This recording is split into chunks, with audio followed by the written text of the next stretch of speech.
My Runescape bank is looking rough. After giving away pretty much everything to the Gillinor Games prize pool, I'm strapped for GP and looking to make some of it back. My plan? Find the best unusual moneymakers on the game and earn it all back.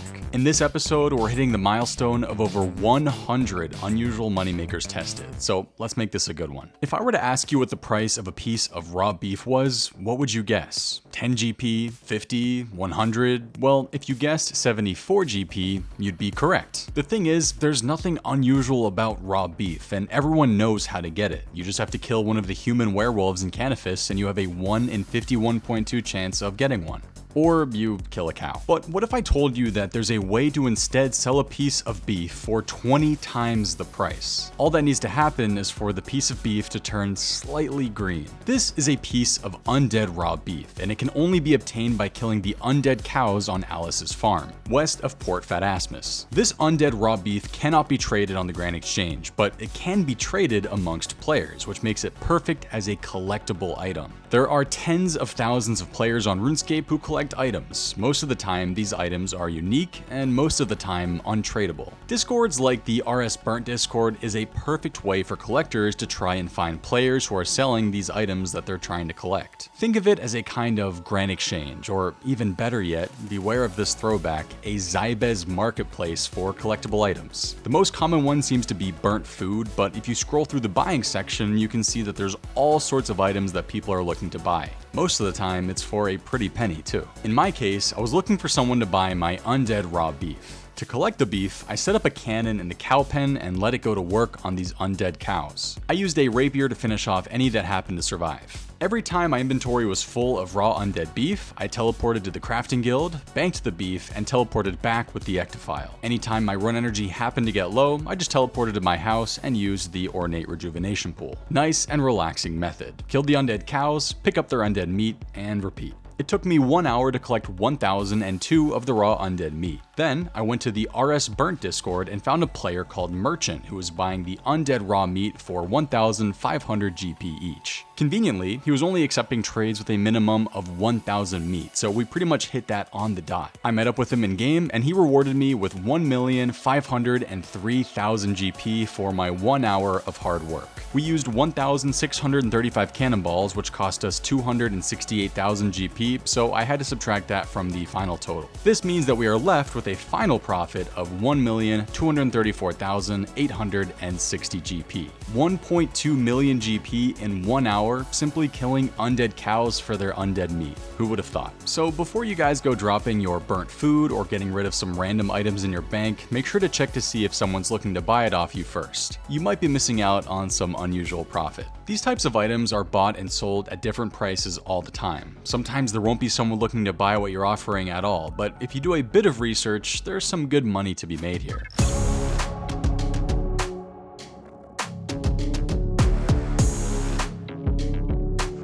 But what about Runescape's impossible moneymaker? We're gonna get to that, but first things first. I've gotta be completely honest with this next one. There's absolutely nothing unusual about it, but I had to show it anyway. This method involves improving your daily lifestyle by picking up some factor meals. If you're looking to improve your diet, save money on groceries, and spend less time in the kitchen, you have to try Factor. Each meal arrives to your doorstep pre-prepared and can be ready to eat in less than 2 minutes. Just pop it in the microwave or oven and you're good to go. The meals are prepared by chefs to make sure that it has all the nutrients you need. It takes the guesswork out of eating well, so you never have to opt for something that isn't good for you. Factor has a huge variety of meals to choose from. Keto, calorie smart, vegan, vegetarian, you name it. And with more than 27 meal options to choose from each week, there's something for everyone. The convenience of having healthy meals ready to go helps you save time, money, and alleviate stress. When I was editing Gillinor Games, I was constantly on a time crunch, and these meals were a lifesaver. I recommend them to everyone I know. Ready-made meals are something everyone should try at least once, and using the code POGSOUPMAY40 at go.factor75.com will get you 40% off plus 20% off your next month of meals. Once you click, my description will live update to count your purchases. Bon appetit. So what is this about Runescape's impossible moneymaker? Well, let me explain. Continuing on the topic of burnt food, there was once an item that was thought to be impossible to get in-game. a burnt oomlie wrap. Here's why. At a cooking level of 44, you have a chance to burn an oomlie wrap. Here's the thing, you can only start cooking an oomlie wrap at level 50 cooking, which means it is impossible to burn one of these wraps. That was until a method was discovered to bypass the strange requirement, and it is one of the most unusual things ever discovered on this game. By heading to an area in the game that has a chilling effect, like the ice path in front of Trollweiss Mountain or the God Wars dungeon, your stats will drain every few seconds by 1. So if you let this effect drain your cooking down to level 50 and then start cooking an inventory of oomlie wraps, your stats will continue to drain, but you'll still be cooking your wraps. At this point, your stats will continue to drain while you're cooking the wraps, and at one point, your cooking level will hit level 44, the level where you can start burning the oomlie wraps, which makes it possible to receive an item that was once thought impossible to obtain. As long as you do everything correctly, 7 to 10 of your wraps will have a very rare chance to be burnt. Doesn't sound too bad, right? Well, honestly, that's the easy part. Obtaining the oomlie wraps is the annoying part. Oomlie wraps only have a buy limit of 15 on the Grand Exchange, which means that you can't just buy these in bulk. Not to mention buying one costs over 10,000 GP. The other way to get them is to go to the Karazi jungle, kill an oomlie bird for its oomlie meat, shake this leafy palm tree for a palm leaf, and then combine the two to create a wrapped oomlie. You're in the middle of nowhere collecting 2 very uncommon items just for a rare chance at getting a burnt version of it. The worst part is, the majority of these wraps will be impossible to burn because when you start cooking them at level 50 while your stats are draining, there's a whole 6 levels you have to get through while you're cooking them where they are impossible to burn because you're not level 44. With all of that being said, if you do manage to get one, you will be rewarded handsomely. Burnt oomlie wraps can be sold for 3 million GP each at the moment. Just like our first method, players buy these for collection purposes since they're so rare to get, so you can make a nice chunk of change. Rumor has it that before this method was revealed on how to get these, they were going for hundreds of millions of GP per wrap. Those days are unfortunately over. Definitely one of the most unusual methods of all time. Thanks again to Flipping Old School and Hanani for their videos on this topic.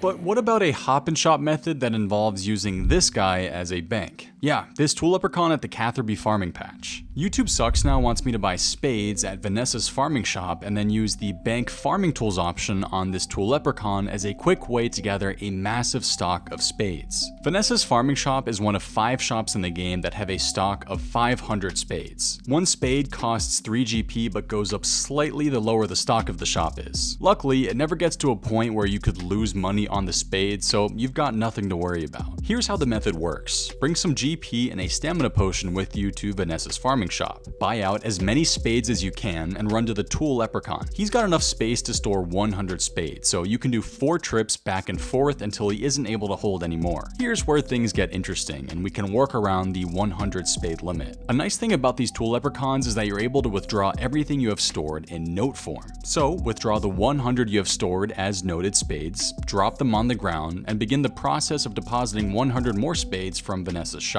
Once you're full again, pick up the noted spades from the ground, withdraw the 100 noted spades, and now we've collected 200 noted spades. Just like that, in a little under 2 minutes, we've already collected 200 noted spades. By changing our left click option to buy 50 spades from the shop and deposit 50 spades on the tool leprechaun, each run can be done super quickly. Now, just do this for the rest of the hour. The one downside to this is that you're constantly running out of energy with how quickly you're running back and forth between the shop and the leprechaun, but getting a new stamina potion every 5 minutes or so can help a lot with this. With this neat little unusual workaround of using the tool leprechaun, we were able to buy 6,325 spades in only an hour. Currently, spades are going for around 125 GP each with a solid daily volume of over 25,000. Spades have always and will always be in demand, so it's a super reliable moneymaker. I chucked all of the spades on the GE, and while they didn't sell right away, over the course of around 3 hours, all of the spades sold for 796,950 GP. Keep in mind that spades have a low buy limit of 40 every 4 hours, so you most likely will never be able to sell a big stack of them right away. It cost us 50,143 GP to buy all the spades from Vanessa, so subtract that from the total, and we are left with a final profit of 746,807 GP. All we did was buy spades and bank them at a tool leprechaun and profited 750k. This method slides into the top 20 methods of all time. I'd say we take those.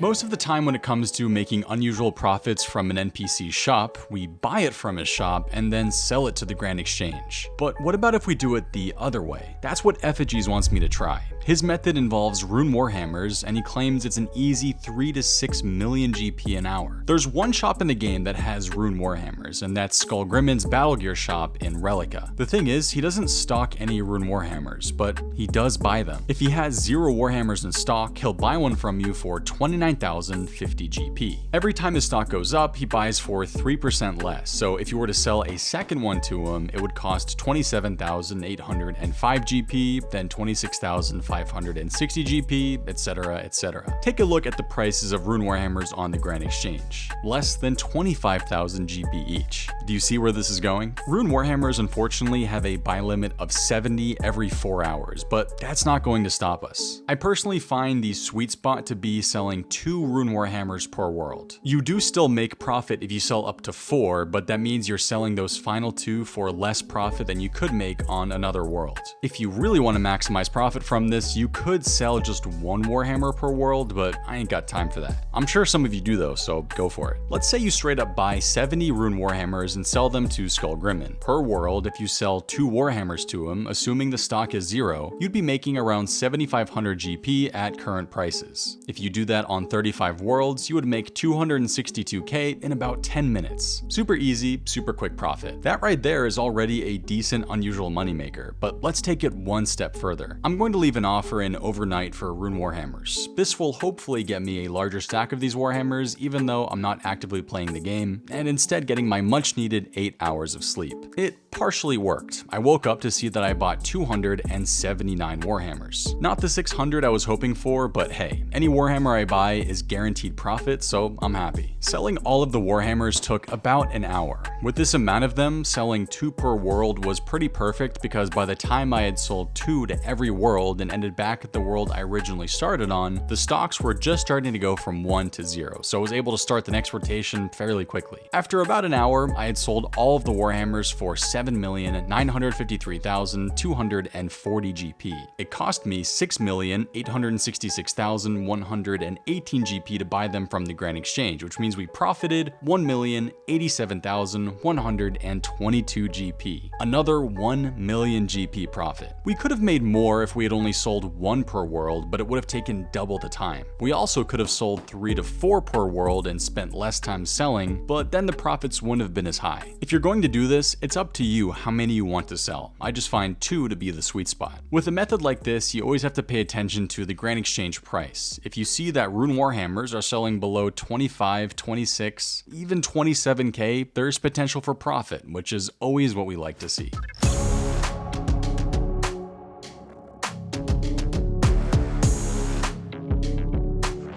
One method I get suggested to try all the time is looting ogre coffins in Jigig. The thing is, I actually tried this before. It's just so far down the list that people seem to miss it. I only made 100 GP in an hour doing it. This happened all the way back in 2020 though, 3 years ago, and I think it might be worth another shot. To open up one of these locked ogre coffins, you need an ogre coffin key. The keys are a guaranteed drop when you kill a skogre or a zogre. They used to be a common noted drop on the Vedion drop table, but it seems like it isn't a thing anymore since his location was changed in the wilderness. Since then, the key prices have slightly risen. You're able to open around 650 or so ogre coffin keys per hour. Luckily for me, I was able to buy 650 keys in one swift purchase for 1.2 million GP. Next up, bring 20 of the keys with you and stand on this specific spot between these 2 ogre coffins. This spot allows you to spam click between the 2 coffins and open up your keys pretty quickly. There's only 4 items that you can receive from these keys that make you money: black nails,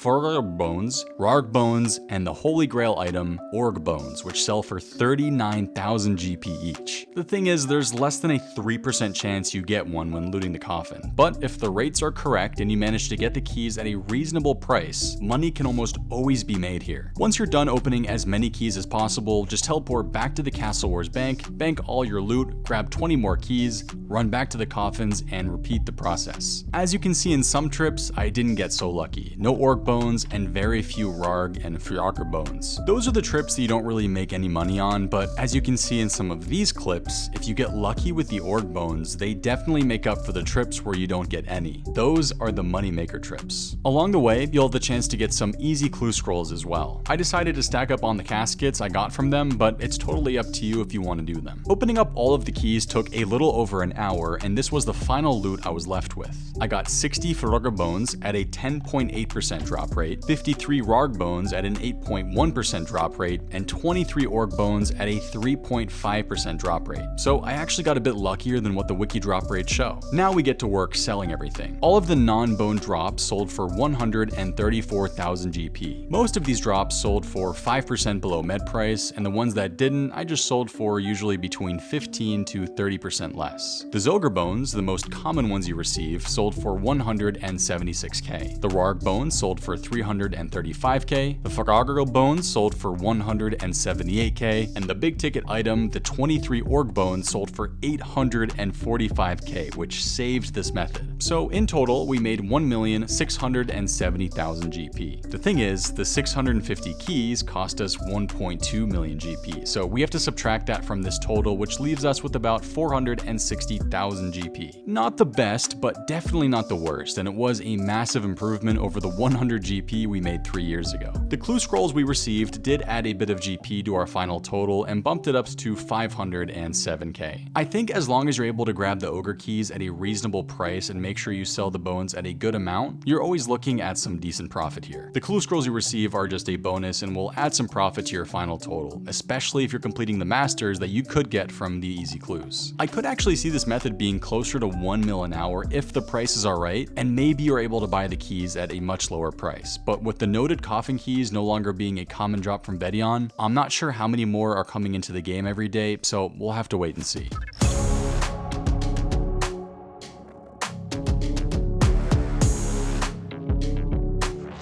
Kyle sent me a DM on Twitter and wants me to check out his unusual moneymaker that involves raw rat meat. For some reason, this random item has had a huge gradual spike in price over the past 2 years. Since the start of OSRS, raw rat meat has never even hit above 100 GP, but all of a sudden the item has consistently sold for usually around 150. And recently it's had its largest spike in price of all time, hitting a peak of 400 GP for some raw rat meat. The daily volume seems to fluctuate between 3,000 sold per day all the way up to 50,000. So what's the best way to make some money out of this? There's 2 shops in the game that sell raw rat meat. The Darkmire meat shop has the highest stock in the game of 20, but it's in Darkmire and is a bit of a far run away from a bank. Instead, we're going to use Rufus's Meat Emporium in Canifis. Rufus sells 10 raw rat meat for a staggering 1 GP each. And the best part, his shop is right next to a bank. Buying all 10 raw rat meat from his shop only costs 10 GP. The price doesn't go up when you buy one, which is great because the risk here is unbelievably low and the profit potential very high. This is a classic hop and shop method. By changing our left click option in the shop to buy 50, all we have to do is open up the shop, click on the raw rat meat once, and it buys all 10. We close the shop and hop to the next world. Once our inventory is full, we just run a few tiles south to the Canifis bank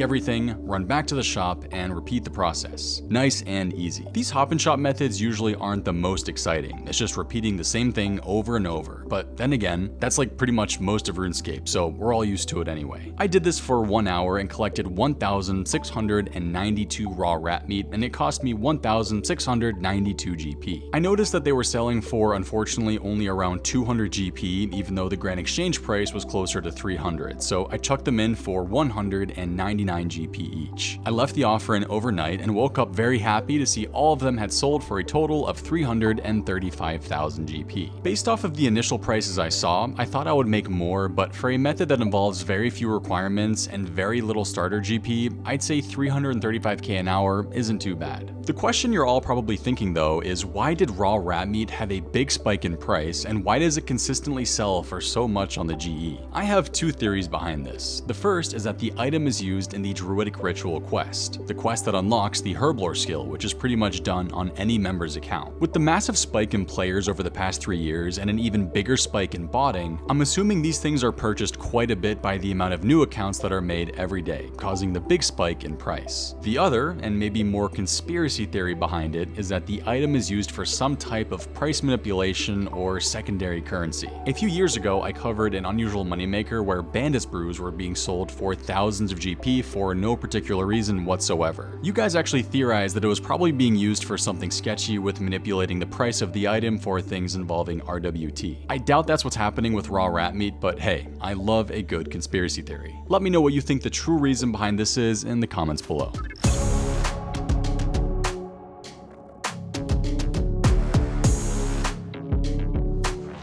Thanks for watching today's unusual money-making video. If you have a money-making method you'd like me to try out, send me a message on Discord or Twitter, or leave it in the comments section below. I'm excited to see what you guys send my way. I'll see you all in the next one.